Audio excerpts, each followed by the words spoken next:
Okay, so we have got to talk about this whole podcasting bro thing, right? Like, when I saw that headline, TSMC execs saying that about Sam Altman, I knew we had to do a deep dive. Yeah, it's definitely eye-catching, and it speaks to the broader conversation about OpenAI's place in the tech world right now. Exactly.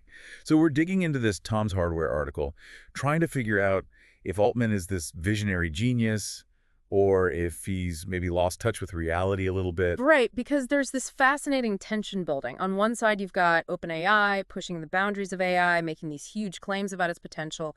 And on the other, you have the more established players like TSMC who are essential to making all this AI stuff actually work. And they're the ones basically calling DS, at least according to this article. Well, podcasting bro might be a bit of an exaggeration, but the quote does suggest some skepticism about OpenAI's approach. Okay, so for those who haven't been following every twist and turn of this whole saga, can you give us the rundown? Like, who is TSMC and why does their opinion matter so much? Sure, so TSMC is short for Taiwan Semiconductor Manufacturing Company, and they are basically the 800-pound gorilla of the chip-making world. They manufacture the vast majority of the world's advanced microchips, including the ones that power our smartphones, laptops, cars, you name it. Right, so if you want to build anything even remotely high-tech these days, you kind of need TSMC on your side.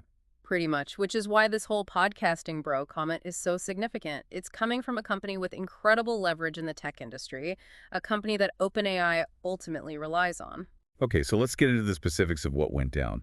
This article mentions a pretty outlandish request from Altman. Yeah, so apparently Altman approached TSMC about building 36 new fabs. 36, like the number 36. 36 new chip fabrication plants. These are massive, incredibly expensive facilities. It would be a monumental undertaking even for a company with TSMC's resources. And how much would something like that even cost? I mean, are we talking billions? Trillions? Well, the article throws out a figure of $7 trillion. Now, that's just an estimate, but it gives you an idea of the scale involved. These fabs don't come cheap. So Altman essentially waltzes in and asks TSMC to, what, double their entire operation? It's more like he asked them to completely upend the global semiconductor industry to accommodate OpenAI's needs. And he did it while, according to these reports, coming across as very, shall we say, confident. Yeah, that doesn't exactly scream grounded in reality, does it? I mean, it's one thing to have a dull vision for the future of AI, but it's another thing entirely to expect the entire tech world to just bend to your will. Exactly. And I think that disconnect is at the heart of this podcasting bro label. It's this sense that maybe Altman, for all his brilliance, doesn't fully grasp the complexities and the sheer scale of what he's dealing with. It's like he's stuck in this Silicon Valley bubble where anything is possible if you just dream big enough and have enough venture capital to throw around. And maybe that works to a certain extent when you're developing software, but when you're talking about physical infrastructure, about manufacturing at this scale, the rules are different. So it's not just about the money then. It's about the logistics, the supply chains, the sheer manpower required to build and operate 36 fabs. Exactly. And even if money were no object, which, let's be honest, it always is, even then, you're talking about a project that would take years, if not decades, to complete. So when TSMC hears this request, sees these dollar amounts being thrown around, they're probably thinking, This is a guy who's used to getting what he wants, a guy who's used to the speed of software development, where you can spin up a server farm in the cloud with a few keystrokes. He's asking for something that's just not possible on that timeline, on that scale. it's like he's trying to build the Death Star, but he hasn't quite figured out how to mine all the dilithium crystals yet. And maybe he eventually will, who knows? But in the meantime, it's easy to see how those TSMC execs might have a slightly less than charitable view of his ambitions. I mean, 36 fabs, like where do you even start? Right, so we have to assume OpenAI isn't just building an army of chatbots to write screenplays for Hollywood, okay? Yeah. What is Altman's big vision here? Well, he's compared AI to electricity, which, a little grandiose maybe, but it suggests he sees this as something that will be foundational to pretty much every aspect of our lives. But we've heard that kind of hype before, haven't we? Every new technology is supposed to change the world. And look, I think AI has incredible potential, but between you and me, I'm still waiting for my flying car. It's healthy to be skeptical, especially because for all the excitement around ChatGPT and these other AI tools, there's still this big question of how OpenAI actually makes money from this, right? Like right now, they're spending way more than they're bringing in. That's what's got me scratching my head. The article mentions $7 billion in expenses. That's billion with a B, and only 3 billion in revenue. And that's with Microsoft pumping in billions of its own money. So something's got to give. Either they find a way to generate a lot more revenue or Or this whole thing goes belly up. it's not impossible. Startups are risky, even ones with valuations as crazy as OpenAI's. Which I guess makes TSMC's reaction a little more understandable. Mm-hmm. If I'm a chip-making giant and some podcasting bro strolls in asking me to reshape the global supply chain based on a business model that's basically a money pit. You'd probably have some questions about his long-term planning skills. Yeah, no kidding.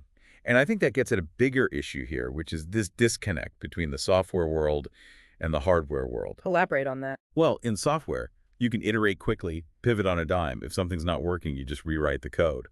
But with hardware, you're dealing with physical limitations.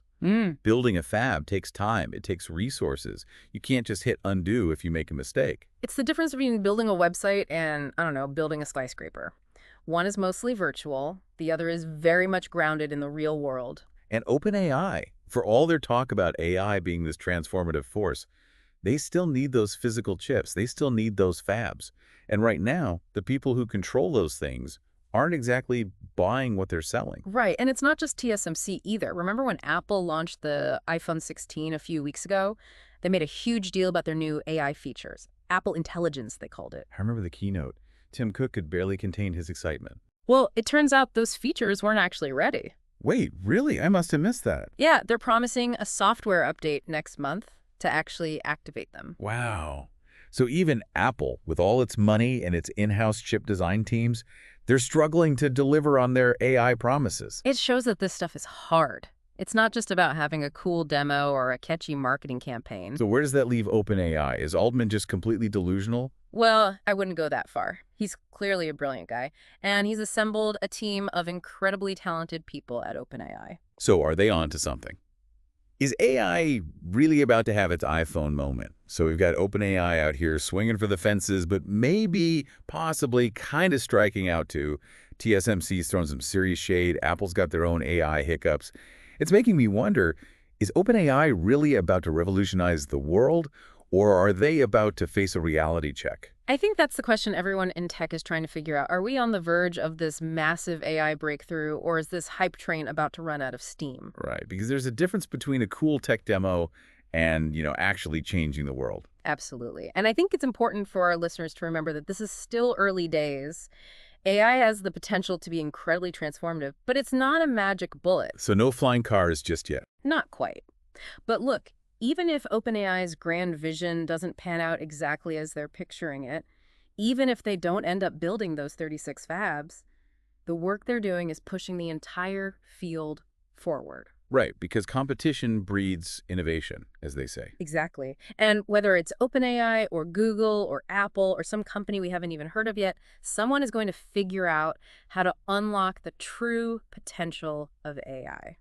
And maybe that'll be the moment everything changes, like the invention of the internet or the smartphone. Or maybe it'll be a more gradual evolution. We might not even realize how much AI is shaping our lives until we look back 10, 20 years from now. It's kind of like we're all characters in a sci-fi novel, and we don't know how the plot is going to unfold. Except in this story, we have some agency. We can choose how we interact with these technologies, how we shape the rules around them. And hopefully, we can avoid creating a real-life Skynet situation in the process. That should probably be our top priority. But in all seriousness, I think the most important takeaway here is that AI is not just some abstract concept. It's not just lines of code on a screen. It's already impacting our lives in tangible ways. And as we've discussed today, it's deeply intertwined with real-world resources, with manufacturing, with geopolitics. So as you come across these headlines about AI, about OpenAI, about Sam Altman's latest pronouncements, remember this conversation. Remember the scale of the ambition, the complexity of the challenge, and the very real questions about what this technology means for our future. Thanks for joining us on this deep dive, and we'll see you next time.